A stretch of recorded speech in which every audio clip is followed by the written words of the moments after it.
People think a roadside motel is a place you pass through. To me, it's a place you come back to, day after day, room after room. The same towels, the same stubborn rust ring in the shower of room 6, the same cigarette burns on the carpet of room 12. I work the weekday swing, turning over the messes people don't want to admit they made. I'm 51. My knees hurt when I crouch, and I've learned to treat every bedspread like a crime scene. That's not me being dramatic. That's me being alive. The Pinecrest Motor Lodge sits off State Route 31 between a truck stop and a pawn shop. We don't get honeymooners. We get secrets. The kind that drip, stain, and sometimes scream. We're short-staffed, which is how I ended up stripping room 12 by myself at 8:40 p.m., long after I should have been home. The guest had checked out without turning in a key. That happens.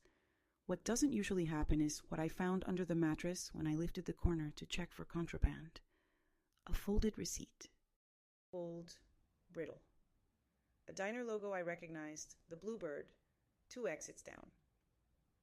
Written over the grease stains in tight block letters, he comes at 3:13. Do not open the door. Do not breathe.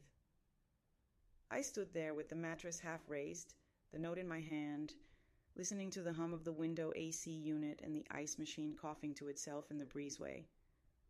My first thought was prank. My second was kids. My third was, who writes do not breathe? I stuck the note in my apron and finished the room. Fresh sheets, bleach wipe, the kind of corners you can bounce a quarter on. Habit keeps you safe. At the office, Liana, the night clerk, was sorting keys like rosary beads. She's 27, a single mom with a talent for knowing when men are lying. I slid the note across the counter. She didn't laugh. Somebody left this in 12, I said.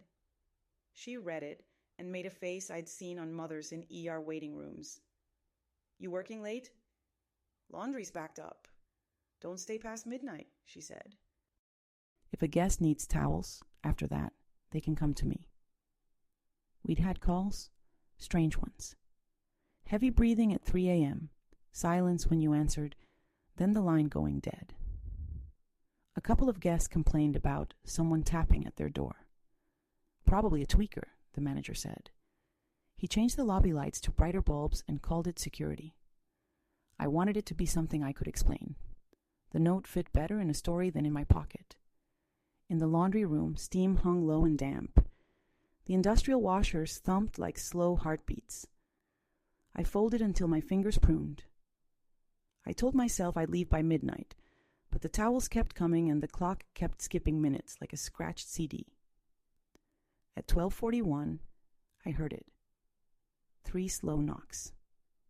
Not on the laundry door, but somewhere down the breezeway. Hollow wood, measured. The way you knock when you know a house and the people in it.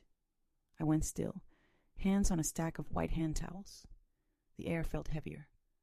The sound came again. 3 knocks. A pause. 3 more.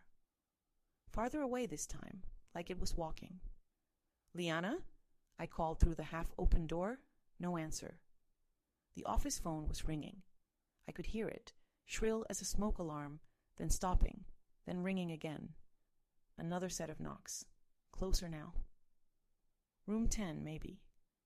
I stepped into the breezeway and immediately wished I hadn't. The night air pressed like a wet hand over my mouth. The long line of doors stretched in both directions, paint the color of old broccoli. A moth stuttered in the pool of light under the buzzing fixture. Everything else was quiet. Hello? I said, because sometimes that makes whatever it is show itself as harmless. Silence.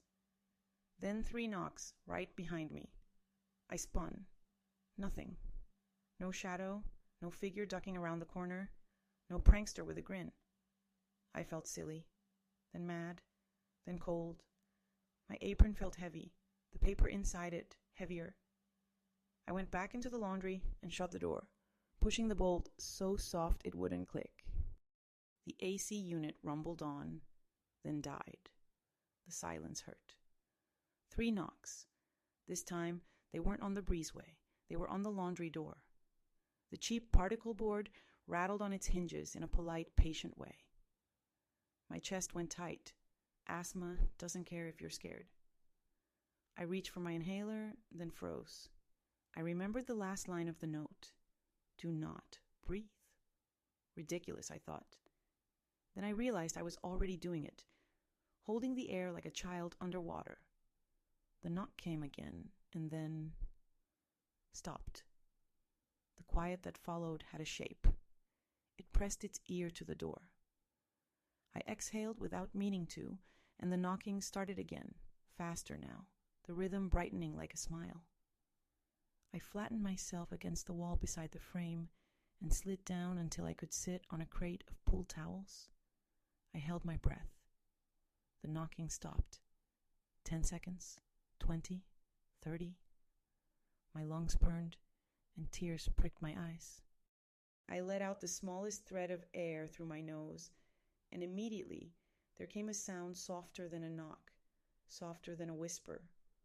The scrape of a key, slow and testing, in the lock that wasn't supposed to take one. I shoved my palm against the deadbolt like my hand could grow bones thick enough to matter. The scraping ceased. A long moment passed. Then a single light tap like the door itself let out a sigh. I counted to 60 before I moved. Then I counted again. When I finally stood, my legs hummed. I cracked the door an inch. The breezeway was an empty throat. Room 12's door hung slightly open, just enough to show darkness. The ice machine coughed. I shut and bolted the door and called the office. Liana picked up on the first ring.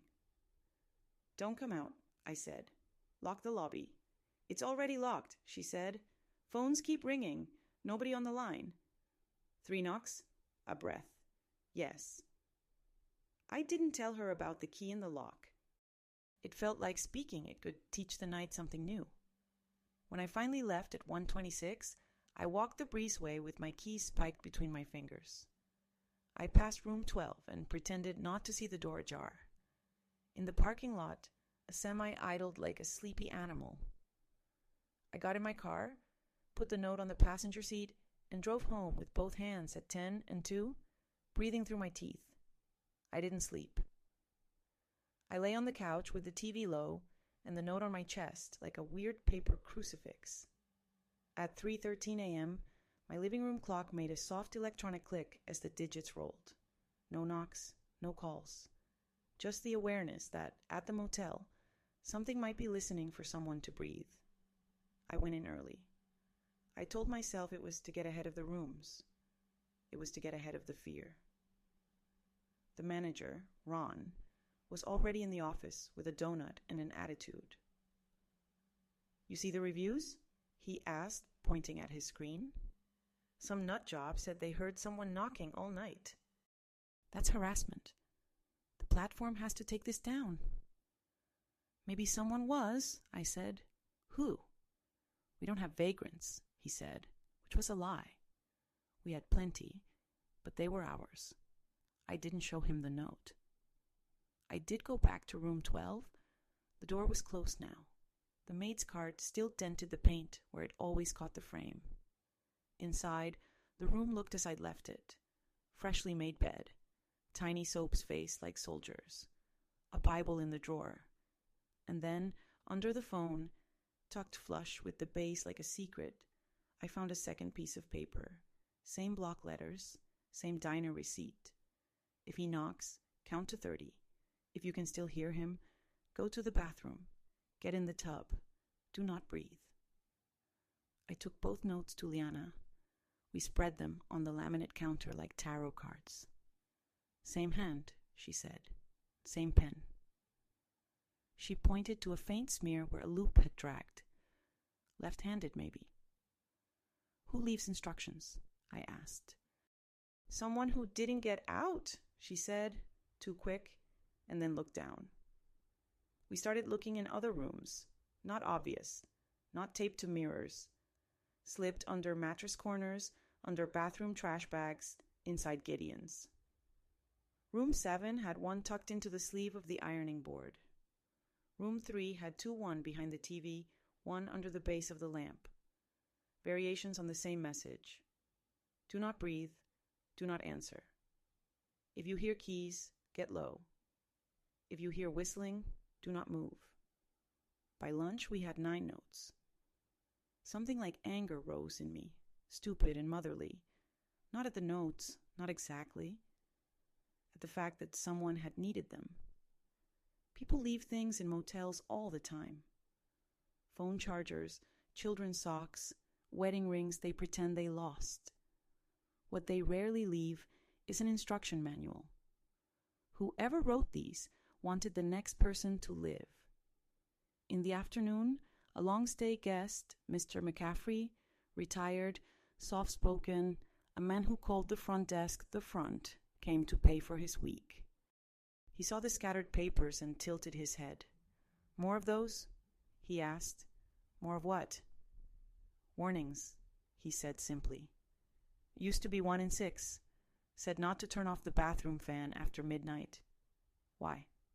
He shrugged. Said it keeps him out. Who? He folded his receipt as straight as origami. Depends on the night. I tried to laugh. It sounded like a cough. At 4:10, Kendra came in for the evening shift. 19, pink hair, more energy than an espresso. She'd been with us 2 months and still believed every fake name and every story about a lost wallet. Why do you look like a funeral? She asked, sliding behind the desk to relieve Liana. We're just tired, I said. Stay in the office after 10, Liana told her. No turndowns after that. If they call for towels, they can wait till morning. Got it. I wanted to make her promise. I wanted to tell her to breathe shallow and keep the radio on and pretend she wasn't alone even when she was. Instead, I handed her a stack of folded pool towels and said, Smile big. People give up faster when they think you like them. She saluted. Yes, ma'am. I changed the sheets in room 19 before I went home. The corner of the mattress was heavy. My fingers found tape. Another receipt, another warning, the same square letters, a different line. If he calls your name, it is not your name. I slid it into my apron. I texted Liana, found another one in 19. She didn't answer. I told myself she was busy. I told myself that at 3:13 a.m., the motel would be a place I wasn't. That night, I fell asleep in the chair with my shoes on and woke to my phone vibrating off the coffee table. 3:22 a.m., Liana's name. I answered with a heart already falling. All I heard was breathing. Liana? The breath hitched like someone trying not to cry. Where are you? I asked. A click. The line went dead. I called back. Voicemail. I didn't wait. I grabbed my keys and the pepper spray I keep in the bowl by the door and drove to the motel like gravity was a road. The parking lot was empty except for Mr. McCaffrey's Oldsmobile and a truck with Arkansas plates. The office lights were on, but the lobby door was locked, as it should be at night. I peered in. The desk chair was pushed back. The ledger lay open to a blank page. The bell, the kind you tap with 2 fingers, sat at the edge of the counter, as if someone had moved it there and then not rung it. Liana? I called through the glass. I pounded. No movement. No shadow in the narrow hall to the back room. I took the staff entrance by the ice machine. My key stuck and then turned. The back hall smelled like old coffee and a lemon, something they put in mop water. Liana's purse sat on the break room chair. Her phone lay beside it, screen lit with missed calls.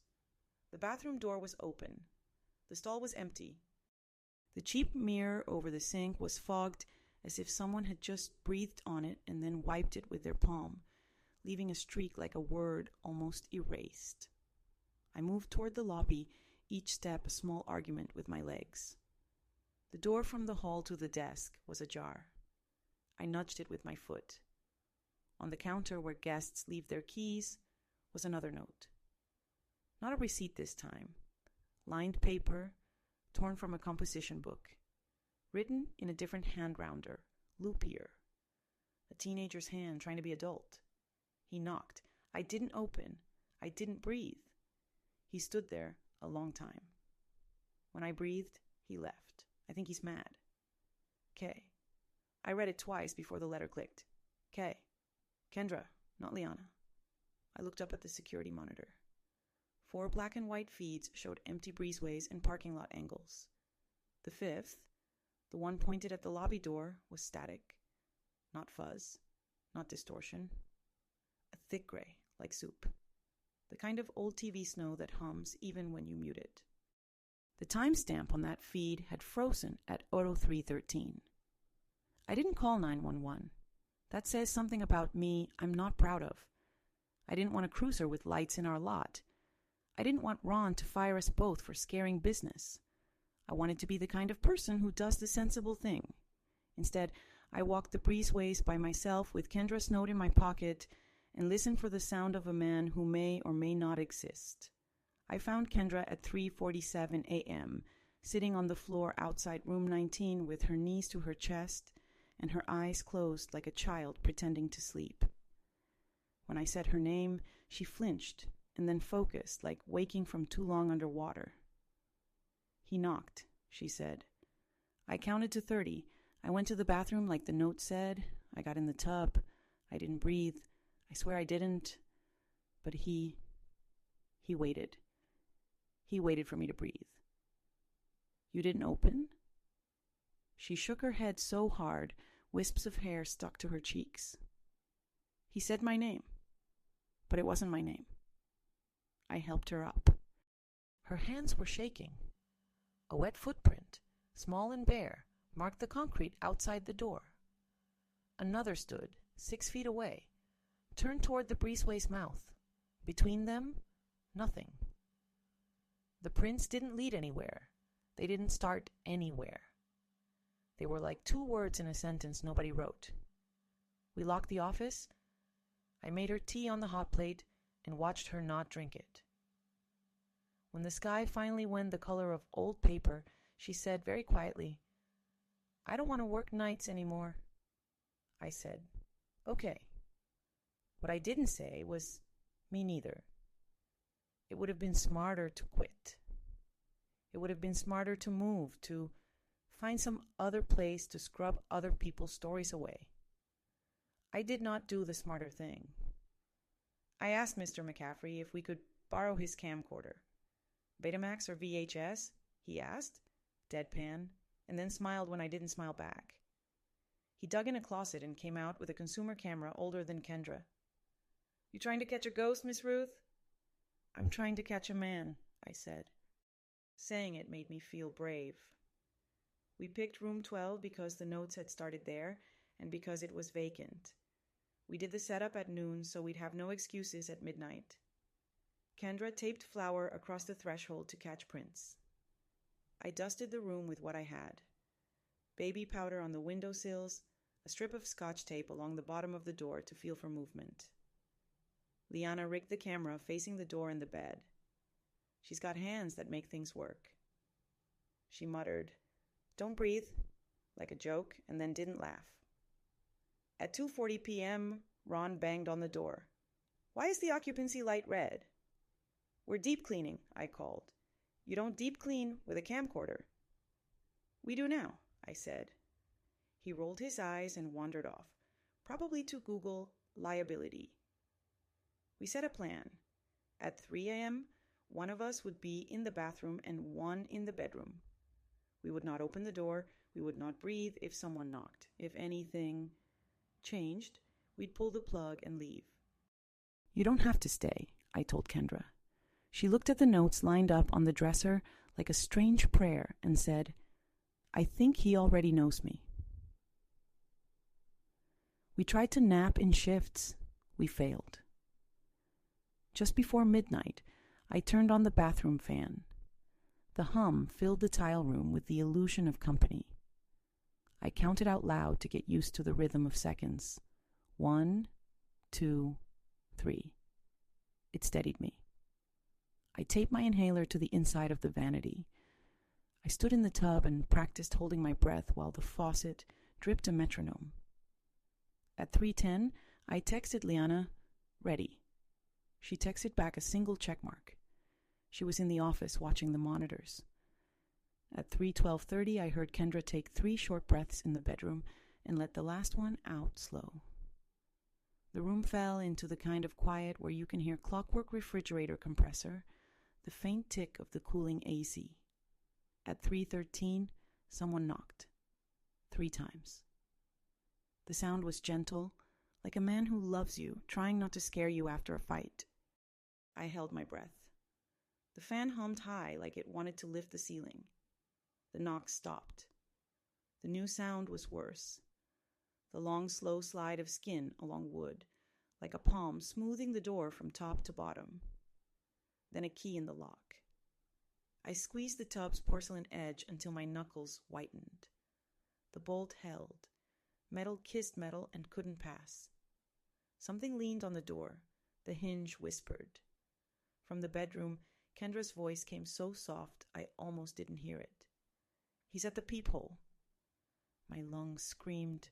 My chest hitched. No, I told it, like you tell a child not to cry in the church aisle. The key scraped again, and again. The third time, it pushed with a kind of confidence, as if it had found the correct bite. The bolt slid. A fraction. Not an inch. Just a question. I clamped my hand over my mouth and nose and felt the warm animal panic trying to kick my ribs open. I counted backwards from 30 and then forwards again, and then I stopped counting because counting has breath in it. And this was a world where breath was currency you could not spend. The door didn't open. Someone knocked once more, a knuckle tender as a kiss. Then the footsteps moved away. They didn't recede down the breezeway. They didn't echo. They stopped completely, like a song cut off in the middle of a note. I waited until the second hand on my watch had made 3 full rotations. I let out the breath I'd been torturing and sucked in a new one too fast. It burned like bleach.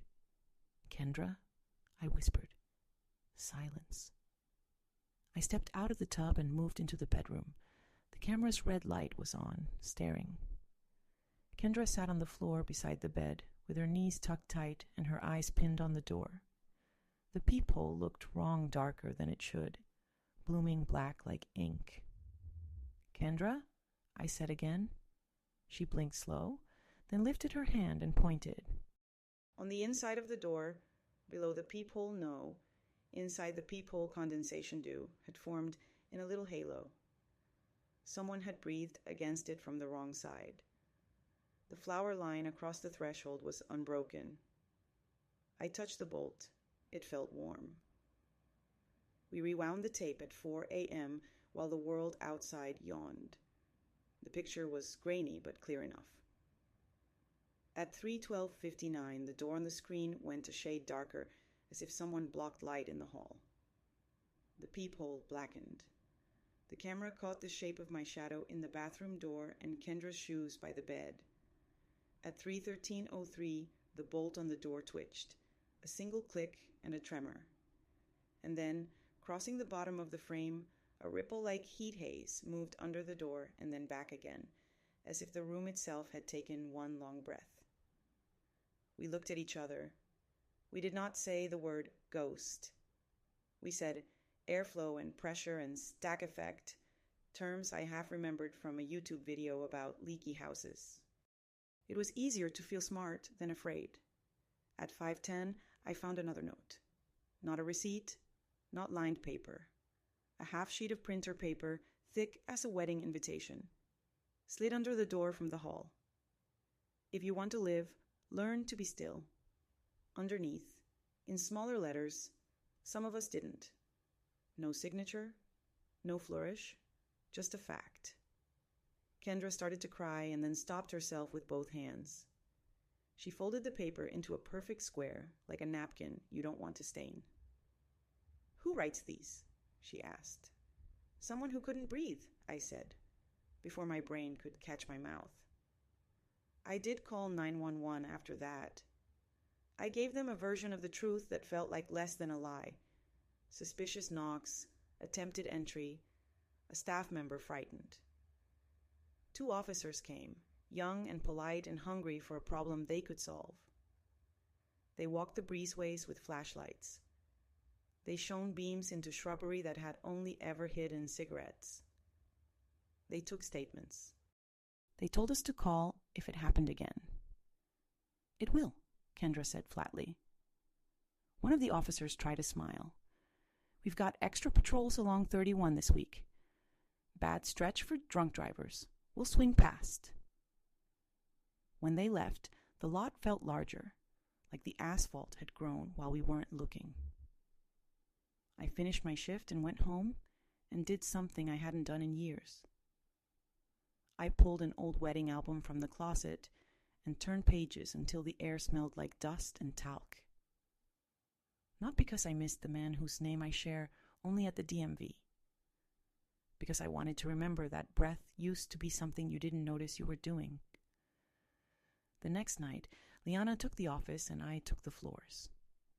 Kendra worked early and went home before 10, like a promise we were determined to keep. I told myself we were done with experiments. I told myself we were going to pretend the world was reasonable, and the notes were the kind of joke that stops being funny once you pay attention. At 1:56 a.m., Dan, a white sedan, pulled in and idled by the office. No plates. The driver wore a baseball cap pulled low. He stayed in the car a long time. The lobby door was locked. The bell was out of reach. Liana watched him on the monitor and did not move. He killed the engine and sat in the dark. 2 minutes, 5, 10. Finally, he got out. He was taller than I wanted him to be. He walked the breezeway like a man who had walked a lot of breezeways. His shoes made no sound. He passed room 12 without looking. He stopped at room 19, leaned in, and put his ear to the door. He stayed that way a long time, listening. My mouth went dry. I was in the linen closet opposite the ice machine with the slatted door open a finger's width. I could see his shoulders, the curve of the cap, the hand at his side. The hand was not empty. The knife wasn't theatrical. No curved fang. No serrations. Just a straight blade you might use to cut drywall. Tape wrapped the handle, the kind of knife that slides easy into cardboard and everything that wants to be cut. He knocked 3 times. The speed was wrong, too slow for impatience, too fast for politeness. He waited, head bent. I didn't breathe. He knocked again. Then he crouched and peered under the door, as if expecting to see light or feet. He put the blade down on the concrete and lay his hand flat beside it. His fingers flexed, listening. For air. He stood and put the knife in his pocket and moved to the next door. Knock. Listen. Move. He did not try handles. He did not test locks. He did not rush. He was measuring us, not the rooms. When he turned the corner toward the office, I slid out of the closet and ran, on the balls of my feet, to the back hall, hard in my mouth, lungs stapled shut. In the office, Liana was already dialing. The ring seemed impossibly loud. The man stopped. His cap turned, just a degree, toward the sound. Then he smiled. You could feel it more than see it. He walked away, out of frame, out to the lot. By the time the police arrived, the white sedan was gone. See? I told myself later in the laundry room, hands shaking while I stacked towels that didn't care. There's your answer. He's a man. Men can be caught. Men can be locked out. At 3:13 a.m., something knocked on the laundry door with a patience that didn't belong to any man I've known. I held my breath and counted to 30. When I let it out, the door exhaled with me. The bolt warmed under my hand. In the morning, I walked the breezeways looking for flour smears or footprints or any sensible sign that would let me stop saying he like a pronoun that meant more than one thing. In front of room 6, Mr. McCaffrey stood squinting at the strip of weather-worn foam that lined the bottom of his door. "Drafty," he said, toe nudging the gap. "You can feel the cold come under." "It's August," I said. He smiled without humor. "Cold's not always weather." That afternoon, I made a choice that, on paper, reads like a bad idea. I booked room 12 in my own name and paid cash. Ron didn't care as long as a credit card number sat behind the ledger line. I told Kendra to go home at 10. I told Liana not to call unless the building caught fire. I told myself I was doing this so I could sleep in peace. I told myself a lot of things. At 2:58 a.m., I showered and left the fan on. I dragged the mesh desk chair into the bathroom and put the tub's rubber mat on the floor like it could stop anything that wanted in. I taped the bolt so it wouldn't rattle if it tried to slide. I set the camcorder pointed at the door and the peephole, red light winking like a bad eye. I put a glass of water by the sink and stared at the breath halo the mirror made when I leaned close. At 3:11, I turned off the lamp and sat in the tub. The fan hummed. The dark felt heavy but honest. I did not pray. The words I know aren't for this. At 3:13 a.m., the knocking came like an old friend. I didn't move. I didn't breathe. The knock stopped. Something pressed against the door, just lightly, as if testing the shape of me on the other side.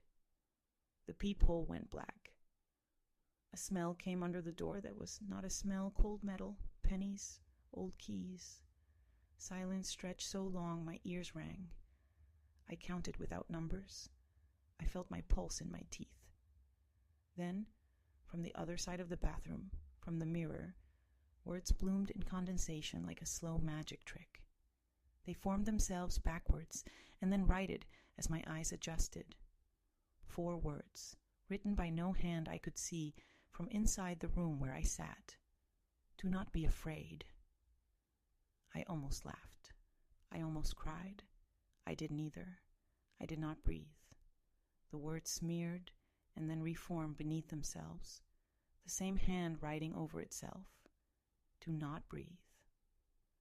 When I finally couldn't hold it anymore, I opened my mouth and let the air sneak in slow through my teeth. The bolt shifted, just a hair. The chair under the knob vibrated the way a string does when the instrument is alive in somebody else's hands. I stood, stepped out of the tub, and put both palms against the door. "Not tonight," I said, voice a low rasp, as if I could reason with a thing that learned in hallways. "Not ever again." I expected the knocking. I expected anger. What came was worse. Nothing.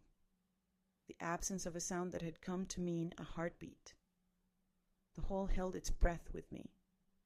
And then 3 soft taps on the window glass behind the shower curtain. I snapped the curtain aside. The window over the tub was closed, the latch stiff with paint. The glass sweated with humidity. In the lower corner, 3 small whorls like fingertip prints faded as I watched. I did breathe then, sharp and human. The 3 taps returned on the door, gentle, patient, saying, "I know you're here. I can wait." I waited back. At 3:19, the taps stopped for good. The smell of metal thinned. The peephole lightened. The chair stilled. When I opened the door at 3:27, the flower line on the threshold was a clean white scar. In the morning, I rewound the tape. The camera saw the door darken. It saw the peephole black out. It saw me as a shadow in a room pretending to be empty. At 3:16, the camcorder glitched and the picture hiccuped one frame of a face where the peephole should be. Not a face, not exactly. The suggestion of one. The idea of features made of absence, like somebody had cut a head out of the film and left the hole. I didn't show that frame to anyone. I didn't keep it. I pressed record over it and taped the morning news. At noon, I found one more note in the dresser under the spare blanket. Typed, not handwritten. Old ribbon letters you could almost hear hammering. If you hear the knocks, you are already lucky. It means he wants you to choose. Under it, in pen, messier, angrier. Some of us never got the chance. I carried the note to the office and slid it into a folder where we keep copies of IDs for rooms that make us nervous. Liana added the others. We labeled the folder Maintenance and put it where Ron wouldn't look. Kendra came in at 2 with coffee and color back in her face. We looked like women who had stolen a church candle and kept it burning in a closet. Maybe we should post signs, she said, half joking, like fire escape maps, in case, you know. We teach our people, I said instead, the ones who come back. We teach them to breathe when it's safe and to be stoned when it isn't. She nodded and tucked a note into the desk drawer like a lucky coin. That night, the phone rang at 3:13 and no one was on the line. That night, nobody knocked on any door we knew. That night, a white sedan did not pull into our lot.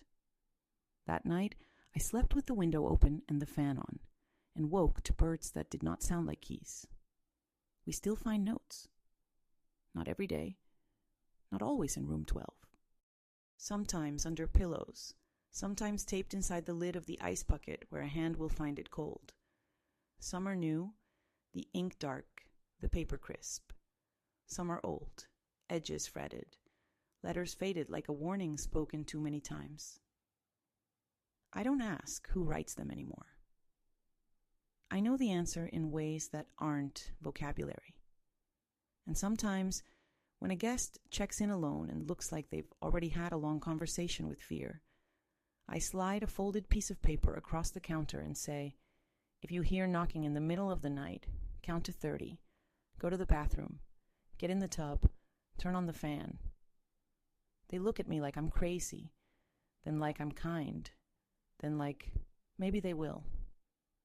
If you think this is a ghost story, fine. If you think it's about a man with a knife who listens for breath under doors, also fine. Both can be true. The world has room for more than one kind of monster. At 3:13 a.m., the difference between the two feels academic. What matters is the shape of your lungs and the discipline of your silence and the way a woman learns that staying alive is sometimes as simple and impossible as learning to become a stone in a river until the water passes. That's how this story ended, with warning notes, a choice, and the kind of silence that saves lives. Have you ever been so quiet you could hear your own fear? Drop your story in the comments. Someone out there needs to hear it. And if this stayed with you, like and subscribe. More real stories, bold, raw, and unapologetically honest, are coming soon.